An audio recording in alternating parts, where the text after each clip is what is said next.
Hello everyone, this is Ram Prasad Pujari and I welcome you all to another session of Python programming series. So this session is going to be an introductory session, but next few sessions we will cover logistic regression algorithm in detail.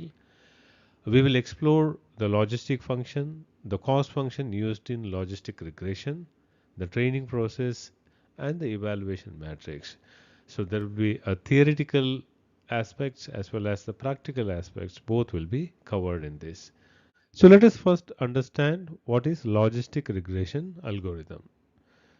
Logistic regression algorithm is used for solving binary classification problem. When we say binary classification, where the machine learning algorithm can predict only two values, either 0 or 1.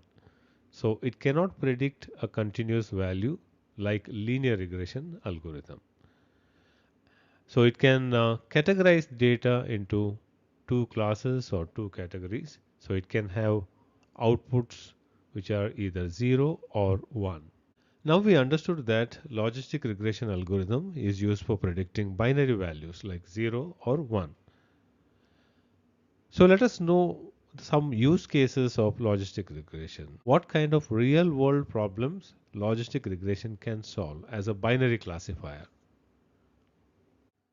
So let us first look at the application of logistic regression in medical diagnosis. Now in this case, logistic regression algorithm can be used to predict whether the patient has a risk of heart disease or not. For example, if ML algorithm predicts 1, it means the patient has a risk of heart disease in the next couple of years. And if the output is 0, it means the patient is free from risk of heart disease. So logistic regression model is trained on a labeled data set, and the data set consists of features such as medical history of the patient, which may include age of the patient, family history, cholesterol level, blood pressure, etc.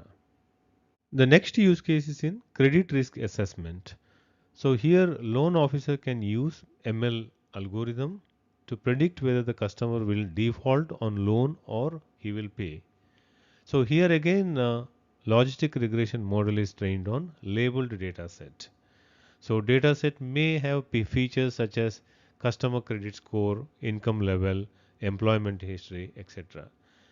If ML algorithm output is 1, it means that the customer will likely to default on loan or he has a high credit risk. If the output is 0, then he will likely to repay or low credit risk. If the output is 0, it means that the loan officer can approve his loan application. So this is also a binary classification problem which can be solved using logistic regression. Another application of logistic regression is in credit card fraud detection. So financial institutions can make use of logistic regression to predict whether the transaction made is fraudulent or legitimate. So in this case again logistic regression model can be trained on labeled data set, and data set may use features which includes transaction amount, location, time, customer spending patterns, etc.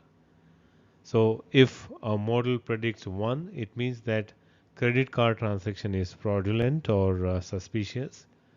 If the output is 0, then credit card transaction is not fraudulent or it's legitimate. Now the big question that we have in our mind is why logistic regression uses a regression term even though it is used for classification. So let us look at the answer for this question. The first reason why logistic regression has a regression term because it is an extension of linear regression.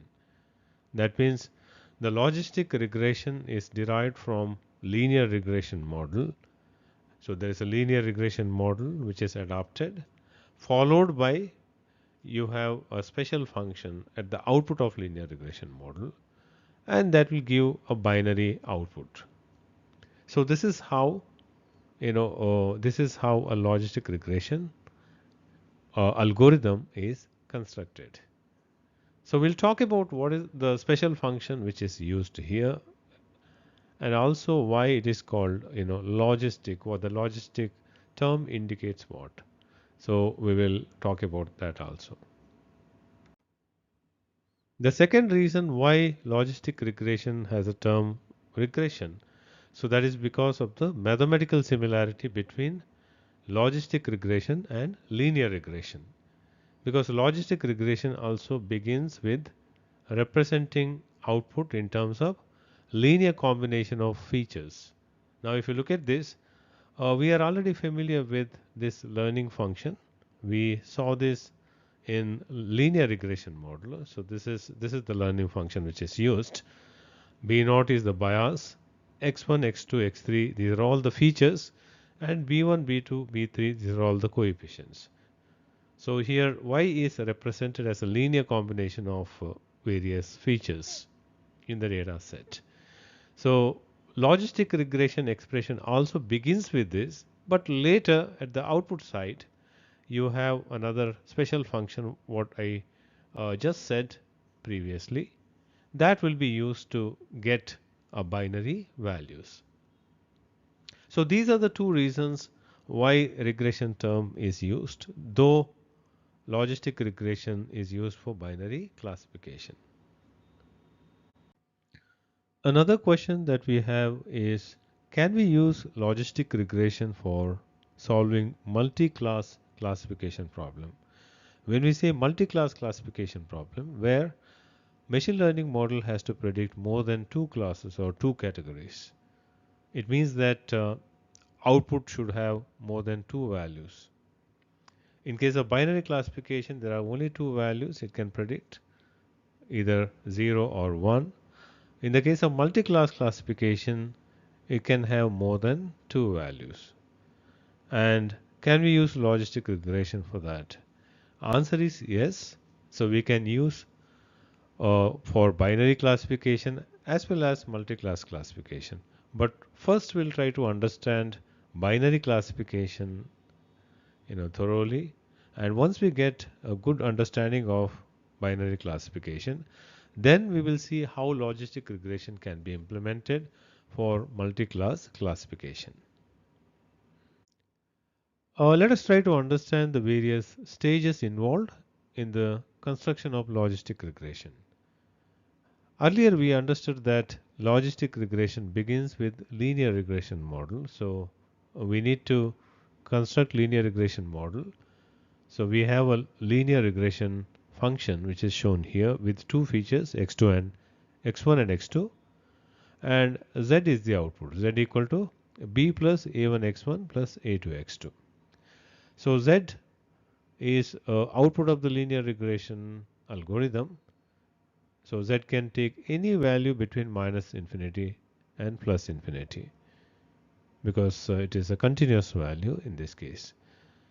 We want to know how you can predict binary values, or how you can predict discrete values using linear regression model. So what we do is we have I was talking about a special function which comes at the output of a linear regression model, so that is sigmoid function. This is also called as a logistic function.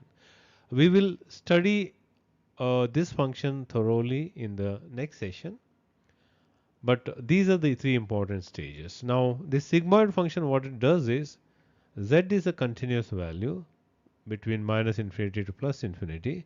So this is converted into a probability value. So if you look at this, x-axis is your output of linear regression function that varies between minus infinity and plus infinity, and output of sigmoid function is y, which is shown here, and that varies between 0 and 1, which is nothing but the probability. So probability always lies between 0 and 1.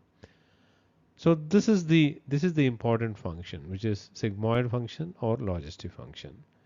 And from y we are able to predict either 0 or 1 by having a thresholding stage. So what we do is we set a threshold. Let us say if it is zero point 0.5, y value which is less than zero point 0.5 can be predicted as 0, and y value if it's greater or equal to 0.5 we can predict as 1. So this is how a logistic regression converts continuous values into discrete values, in this case binary values. So we will look at the sigmoid function and the entire logistic regression expression in the next session. In the next few sessions, we'll also talk about the training process involved in logistic regression. We'll look at the theoretical aspect followed by a demonstration, and then we'll look at a model evaluation, how logistic regression model is evaluated using performance matrix. And if you want to know more about the performance matrix used for classification algorithms, you can look at my previous videos. I have made separate videos on performance matrix used for classification as well as regression. So kindly watch those videos. And introduction to machine learning was covered in part 8. So these three videos you can watch.